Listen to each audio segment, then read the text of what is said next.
selamat pagi. Bertemu lagi bareng Bu Vivi. Pada kesempatan kali ini, mari kita melanjutkan materi konflik sosial. Setelah sebelumnya kita belajar mengenai definisi menurut para tokoh tentang konflik sosial, juga kita telah belajar mengenai teori-teori yang dicetuskan oleh beberapa tokoh tentang konflik sosial. Pada kesempatan kali ini, mari kita melanjutkan materi dengan belajar mengenai tanda-tanda adanya konflik sosial, juga bentuk-bentuk konflik sosial. Pada penjelasannya nanti akan sedikit panjang dan rumit, jadi teman-teman harus banget untuk fokus ke dalam materi, dan jangan lupa untuk mencatat poin-poin penting yang akan Bu Vivi jelaskan. Ternyata ada 3 indikator atau tanda-tanda agar kita mengetahui di masyarakat itu terjadi konflik atau enggak sih. 3 tanda itu, yang pertama adalah demonstrasi atau a protest of demonstration.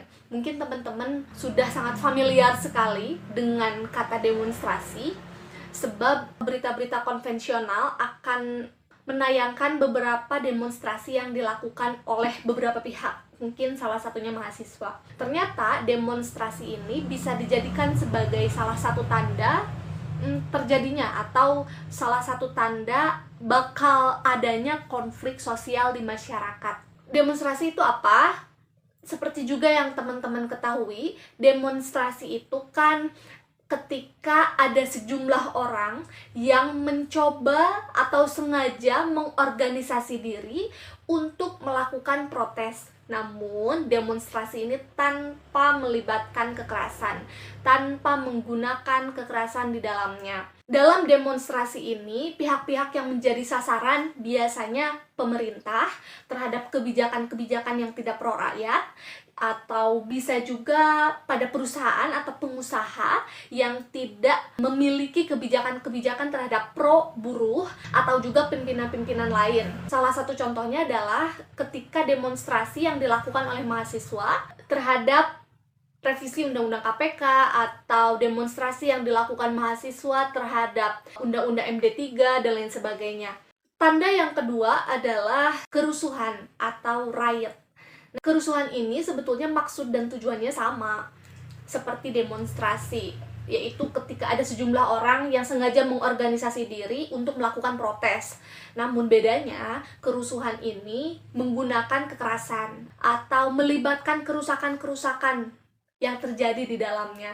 Namun, kerusuhan ini cenderung selalu dipicu oleh sesuatu yang spontanitas. Mungkin contohnya ketika kita sedang demonstrasi, tiba-tiba ada pihak-pihak yang sengaja menyulut emosi daripada pendemo atau pihak keamanan. Pihak-pihak yang menyulut ini memang sengaja agar terjadinya satu kerusuhan. Jadi, jelas ya perbedaannya. Kalau kerusuhan ini kan tanpa disengaja, terjadinya spontanitas karena ada pihak yang menyulut, tanpa direncanakan tentu saja. Kalau demonstrasi suatu hal yang direncanakan. Tanda yang ketiga adalah serangan senjata atau armed attack. Serangan senjata ini tentu saja biasanya dilakukan oleh pihak-pihak berwajib yang memiliki kewenangan atas senjata tajam. Itu biasanya kan dari pihak keamanan seperti kepolisian atau juga tentara, TNI, dan lain sebagainya. Serangan senjata ini memang biasanya cenderung dilakukan oleh pemerintah atau pihak-pihak yang memiliki kuasa penuh terhadap suatu negara. Serangan senjata ini dilakukan untuk kepentingan politik sih, biasanya untuk melemahkan pihak lawan tentu saja. Pembahasan selanjutnya mengenai bentuk-bentuk konflik sosial.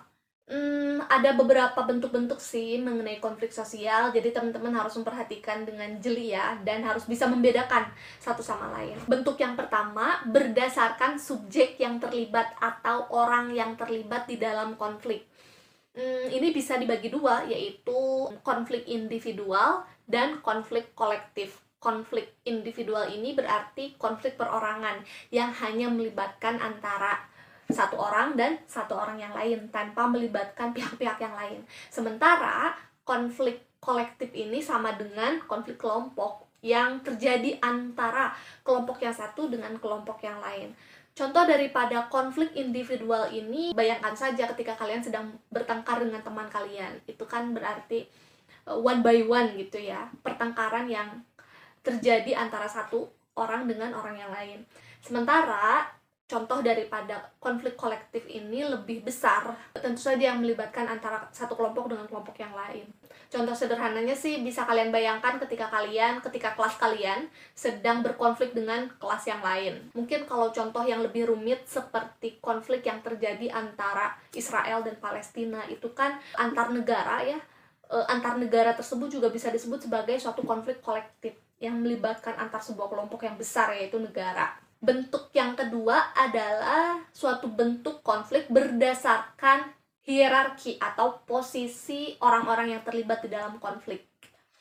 Ada dua juga, yang pertama yaitu konflik vertikal, yang kedua adalah konflik horizontal. Kalian tahu kan, vertikal itu tegak lurus, sementara horizontal itu datar. Konflik vertikal ini berarti suatu konflik yang melibatkan pihak-pihak tidak sejajar, tidak setara. Antar kedua orang ini tidak setara, enggak sejajar, posisinya lebih tinggi. Ada pihak yang posisinya lebih tinggi daripada pihak yang lain. Contoh daripada konflik vertikal ini adalah konflik antara guru dan murid. Yang terjadi antara guru dan murid itu kan berarti posisi guru lebih di atas daripada murid. Jadi ini tidak sejajar.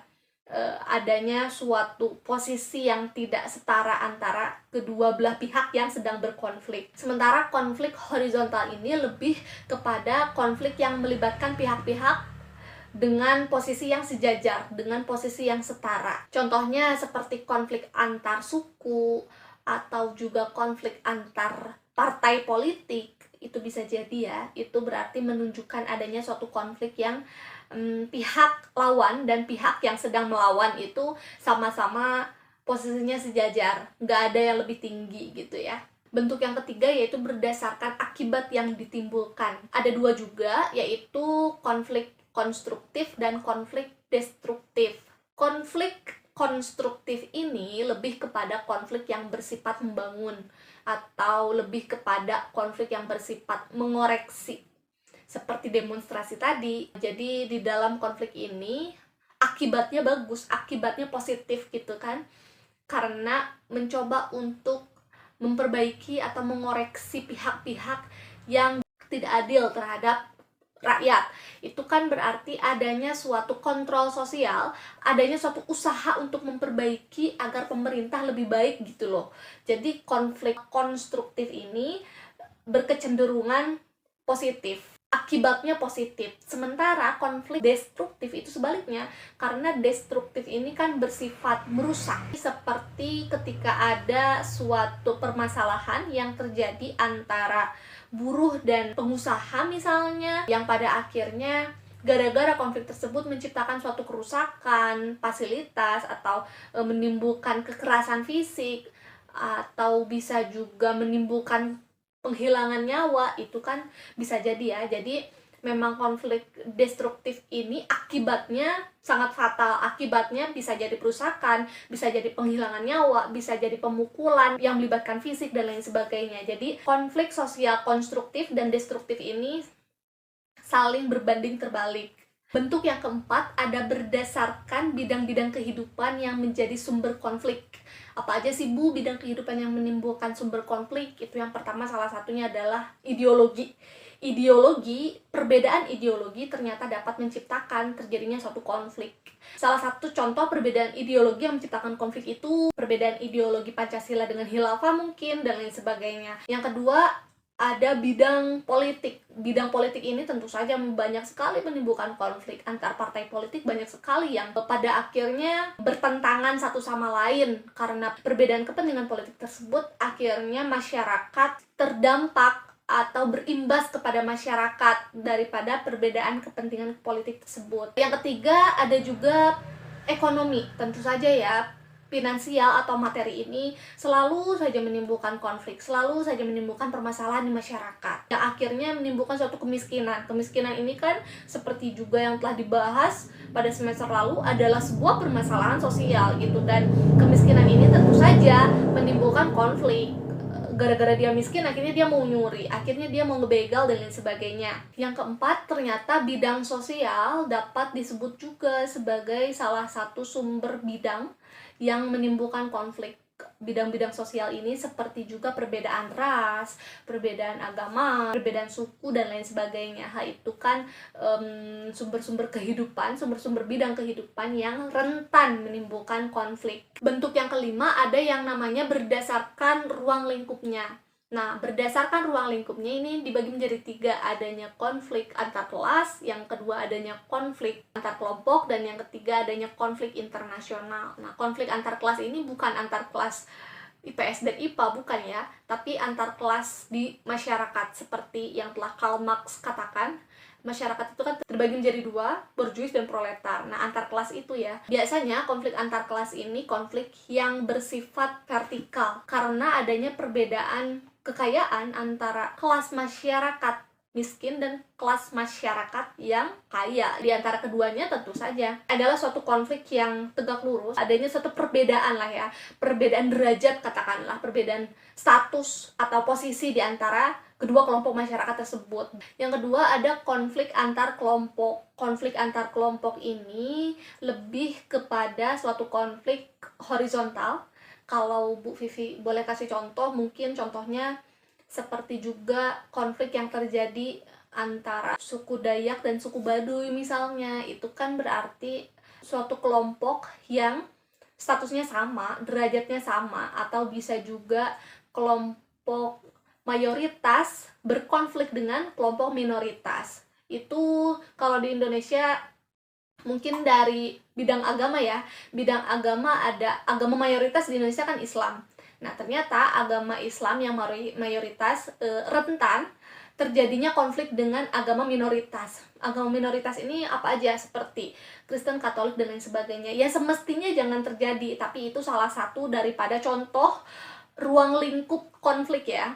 Nah, yang ketiga, yang terakhir adalah ruang lingkup konflik internasional. Seperti juga yang telah tadi Bu Fi contohkan, konflik internasional itu konflik yang terjadi antar negara yang melibatkan 2 negara atau bisa juga lebih, seperti konflik Palestina dan Israel, pergesekan kecil-kecil antar Indonesia dengan Malaysia dan lain sebagainya. Itu ya. Mungkin cukup sekian. Pada kesempatan kali ini kita membahas 2 materi, yaitu tanda-tanda terjadinya konflik dan bentuk-bentuk konflik. Jangan lupa teman-teman untuk selalu melakukan resume terhadap materi-materi yang disampaikan oleh Bu Vivi. Dan jangan lupa, resume itu tidak perlu dicatat apa yang Bu Vivi sampaikan sedetail mungkin, dicatat enggak ya. Jadi teman-teman harus mampu memilih apa saja sih materi-materi yang penting yang telah disampaikan oleh Bu Vivi, atau inti-inti dan poin-poin yang disampaikan oleh Bu Vivi. Semoga teman-teman tetap fokus sampai akhir, dan jangan lupa untuk tetap semangat dan jaga kesehatan. Terima kasih, sampai jumpa.